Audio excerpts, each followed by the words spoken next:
Drake does a video. Everybody thinks he's moving on, right? Like, drop it, Ray. Why you keep talking about it? Y'all gonna keep this alive.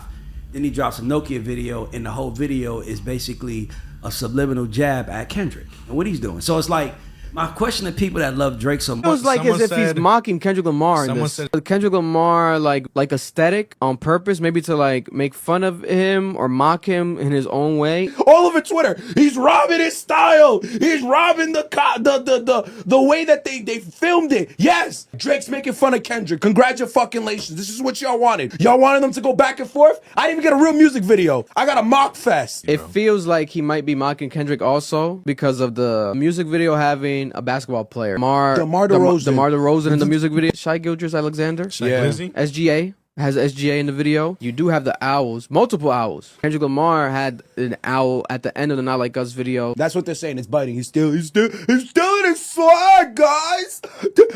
Drake is not original. Bro, I never met a group of niggas so much dick. Oh my fucking God, bro, you do it suck dick. It's obviously a parody. Yo, and I hate that it's a parody. I hate that we can't get real shit from either of them. Because all you niggas want is this beef to continue on.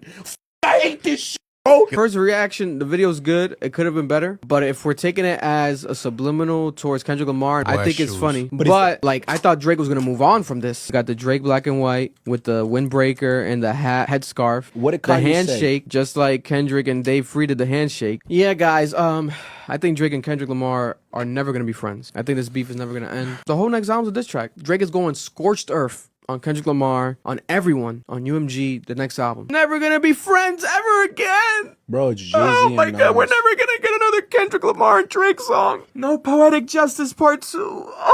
What's good, y'all? This is Ray Daniels, a.k.a. the Culture Referee, and welcome to the Raydar Report. I'm almost going to have that sound, I promise y'all.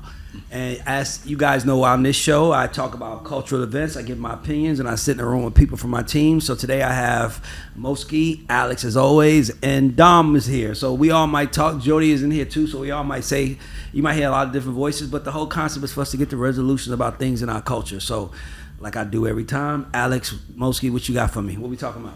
What you trying to start out with, Alex?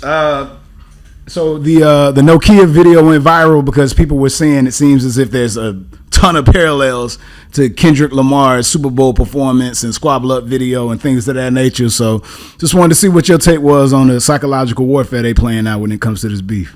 I think it's weird because Drake is being very passive aggressive, and you know, man, dog, I've been getting people threatening me. I'm gonna fuck you up, you a bitch. I want people to understand I am rich already. I have plenty of success. I have the #1 song in the globe. My guy wrote #1 song 18 fucking weeks on the 200 global charts. My point is that I'm not a hater of Drake. I actually love this brother. I love all of our people. I'm not a hater of anyone, but what I get paid to do is see the future, right? That's kind of what guys like me get paid to do. So here's how I see the thing with Drake. Here's what I'm gonna say. Drake does a video.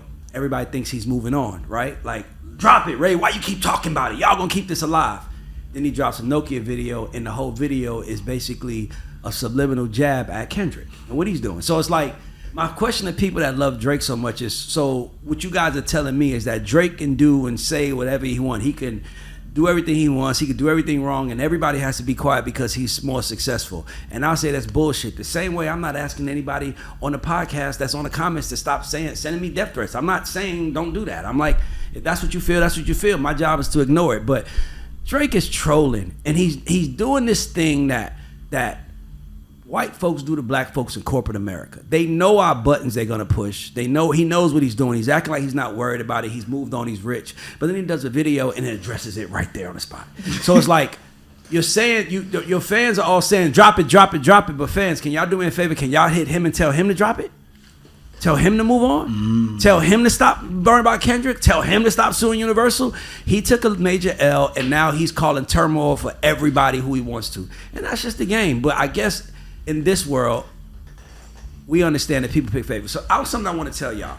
So I had George Santos on the show yesterday. And if you don't know what George Santos is, he's this guy who basically lied about everything he was in order to become a congressman, right? He lied about his heritage. He lied about his family background. He lied about his financial statement. He lied about everything. But And people crowned him the worst person on earth. Oh my God, he's terrible. But how I see the world, and I pray that everybody's listening and watching can understand this. How I see the world is broken. Here's why. Because the world needed him to be those things to acknowledge him. He was a regular person from Brazil whose mother was poor. No one cared about him, right? And then he creates this persona and everybody cares, and now they're like, hold on, is this real? And what I'm basically trying to say is that I tell this to my son, I tell this to everybody who listens. The world picks his favorites. So when the world crowns me like the most fucked up person or hater and everything because I'm hating on Drake, that's just their way of saying we love Drake more than we love you. And I'm okay with that because you guys don't know me. But to me, that's why people like myself won't go away, because it's like, well, what about us? What about a George Santos? What would he have been if he was just that overweight gay kid from New York who was a Republican? He had to be super.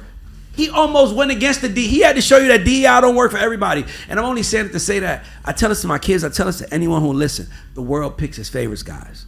So you can't fight the world. All you can do is either accept that you're not the favorite and be who you are, because there are people who aren't favorites that you might align with, right? Like I'm a reject, right? Nobody thought I could be anything. I wasn't told I could be great or anything my entire young manhood, and when up until like 21, 22. I had one person, my Uncle Michael, who would like preach to me. And if anybody watched the show or been a fan of me for a long time, you'll see my uncle's on the 3G show, and I worship him because he was the first person to really teach me how to look at the world. But what you have to understand, people, and this is really a man thing, because women, they get rejected, but not the way the world rejects men, right?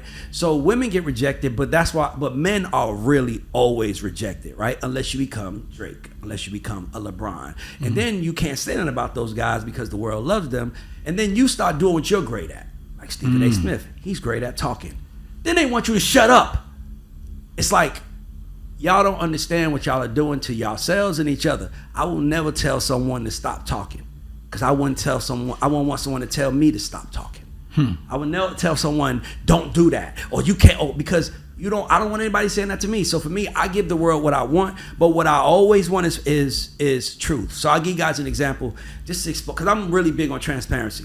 I started this podcast, The Guy Show, and everything I did because I felt like I got blackballed in the music business, right? Because I wrote this letter. That's neither here nor there. That's not why I'm saying it. But like, there were so many comments on like, Ray talks too much. Ray, the sound is off. Ray, let the people fit. And I'm like, and by the way, I could easily be like, y'all a hater. And by the way, my first few months of when I saw that comment, Jordy will tell you, my response was, I'm not a journalist. Stop asking me to be a journalist. But then I had to realize that I'm aligning myself with journalists. So I might not be a journalist, but I have to have some journalistic respect for what I'm doing, because I'm doing what a journalist would do, right? So it's kind of like that thing was like, as much as I fought against it, I had to accept that the criticism was deserved. That's why I said no one's above criticism. Like, and if you look at my new interviews, if you see anything, especially added Alex to the team. By the way, great job, Alex. When you look at everything I'm doing, you notice I'm not over talking anymore. I'm not trying to get my shit off. And I was like, yo, I really want to talk, but people don't want to hear me talking on interviews. That's why I put on a sports coat and I start the Raydar Report. So I want people to understand that I am learning too. So when you see me criticizing Drake, I'm not downing another black man. I'm not downing another human. I'm just telling you what I see, the same way you guys tell me what you see when you see me. And I'm okay with that, because that's how we become better. It's this term from the 90s, and I think we need to bring it back. I am my brother's keeper. And if I'm my brother's keeper, I'm going to tell my brother when he right, and I'm going to tell my brother when he wrong. I love Drake, y'all. I don't have no problem with this man. He's more aligned with who my son is than anyone. Wow. My son is a privileged kid. Like, I can't hate him. Me hating him is hating my child. Right? But I will tell my son when he's fucking up.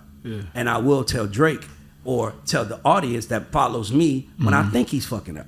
So it's been a lot of attacking on me on YouTube. By the way, shout out to that YouTube page, Joe Budden Clips, because they really been like blowing this shit up. But like, I just had to get that out, man, because so many of us are just angry at the world. And what are you telling the world when you're angry at someone trying? Think about that for a second. I'm trying right now. What you see right now is a black man trying to feed his family in different ways. And instead of you saying, wow, I appreciate what this brother's doing, let me support it, you say, shut the fuck up, nigga, we tired of you talking. I guarantee you somebody told Drake to shut the fuck up rapping when he first started because we tired of it, and that doesn't matter anymore. So to me, what I'm showing people in the real time is how to ignore the boos and don't get too high with the cheers. Focus on being great. Focus on being the best person you could be at what you do, and let the fucking chips fall where they feel. And people are going to get mad. People are going to get pissed off. People are going to do this. And by the way, I want to say this for the record. Drake is greatness. LeBron is greatness. I will never take away from their greatness. But we all playing team sports. What would you say if a Drake fan was to challenge you and say, okay, so what should he do next? Based on how would you coach Drake to get his lick back, so to speak, or how would you coach Drake to bow out and pivot? Well, the first thing is I would look at how he got here, right? I would look at like it's this thing that we do in business called SWOT, a SWOT analysis. SWOT analysis stands for strengths, weaknesses, opportunities, and threats in the scenario, right? So for me, what I would have told Drake is that he has home court advantage. So interesting. We have to be careful because you can think the love is real. Like you're from Jacksonville, Florida, Duval County, right? Safety Harbor, Florida, but I'm with you. It's all Florida. Okay, but I thought you were from Jacksonville. Safety Harbor, Pinellas County. But we rep Florida. We all one team. I want to get it right. Safety Harbor. Safety Harbor. Yeah. Okay, so you're from Safety Harbor. Yeah. So somebody can say, man, Florida sucks. No, nigga, Miami is terrible. You might not care. Got you. Someone say Safety Harbor has bad people. That's going to trigger you. Big facts. Hold up. That's where I'm from. See what I mean? We take it personal when it's something that we care about and it's us. But we have to remove that personal thing because what happens is we wind up closing doors on opportunities and people. Like I saw people commenting on George Santos video saying, "I'm unfollowing you, Ray. I'm unsubscribing. Why would you have this traitor, this liar on here?" And I'm like, why would we condemn him?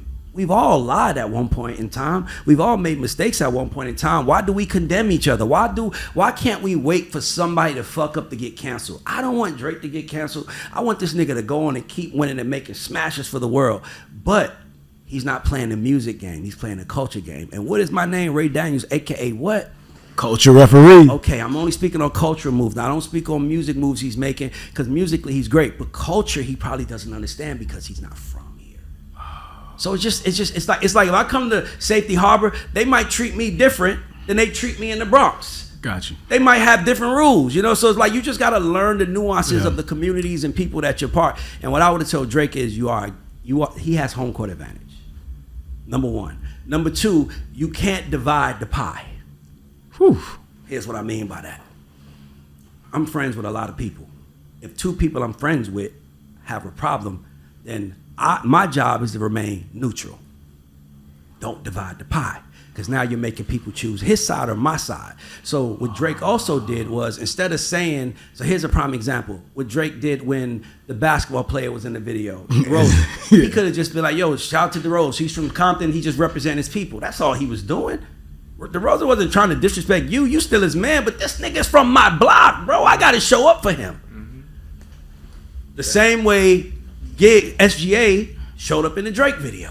He's a Canadian. It's like so you're making people pick sides because you're angry at LeBron for listening. You're angry at, you see what I'm saying? Gotcha. Drake divided the pie, y'all.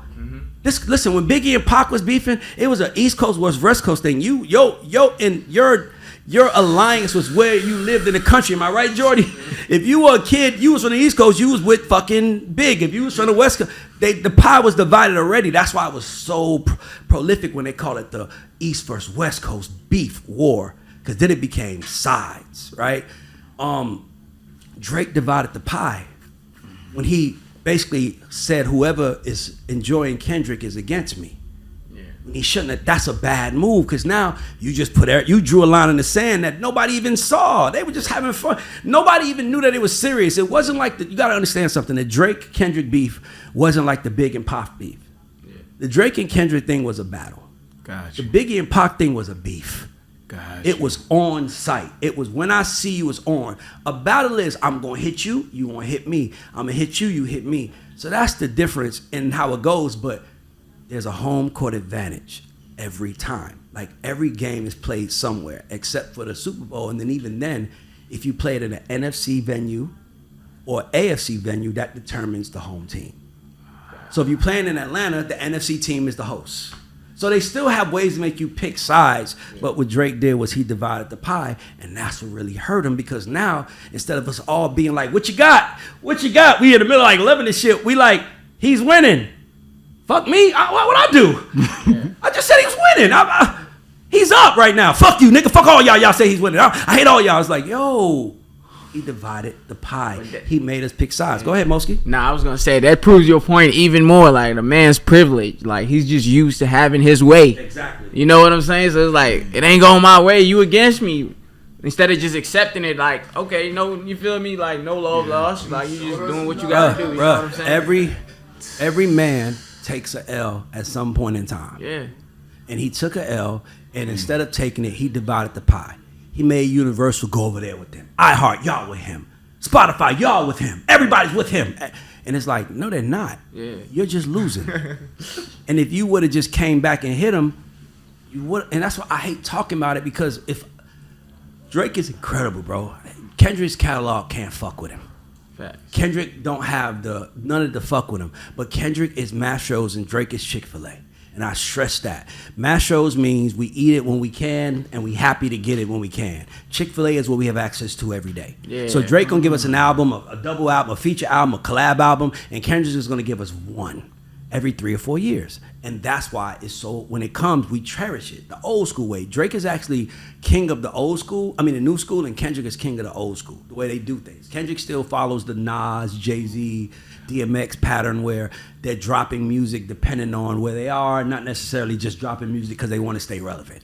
Like old Kendrick, soul. Kendrick doesn't care about relevance. That's another thing. Another thing about the battle that's very interesting is that one person that had all the fanfare and one person that didn't care about fanfare. Drake had the fanfare. He didn't have to he earned it. Let me take that. He had the fanfare and Kendrick didn't. So Kendrick was never a favorite. So he came in the underdog. He came in like, what you gonna do with this nigga? And he beat him. And I think that hurt him, but it's okay. Ali got knocked down. Mike Tyson got locked down. Every great has been knocked down. And what do their coaches say when they get knocked down? Get back up. And that's all I'm saying. I'm saying don't lay down and point fingers. Get back up and fight. You're too great for that. That's all I'm saying. It's weird because this nigga, dog, I know all his music. He's incredible. My kids love him. Everybody loves him. It's just, you're fucking up right now. Yeah, dude. You know what it's like? What's happening with Drake right now is, I'm going to take you back to, say if this was 1994, and I'm on a microphone, and Michael Jordan is trying to play baseball. He just did a 3-peat, and he's trying to play baseball. And I'm like, he's not good at baseball. He's not going to make it. And everybody's like, shut up. He's Michael Jordan. He's going to be. And I'm like, he's not good enough. He's not going to make it. Yeah. And then everybody hate me. And then he goes back to the NBA in 95, 96, and he wins back to back to back. Was I right or was I wrong? You was right. That's my point. I'm going to give y'all a, see what I'm saying? So for me, it's like, the coach doesn't call the play according to what is happening right now. He calls the play based on what has to happen to change whatever is happening, if it's not, or to keep what's happening. So a coach calls a play. I have a rule in business, guys. One of my rules in business. I tell everybody this. My first rule is we don't ever fuck up the money. Drake is fucking his money up. This battle has hurt his money a little bit. You can say whatever you want. You can say it didn't, but it had. The nigga went from making $700 million a year to $400 million a year. Still hurt his business a little, right?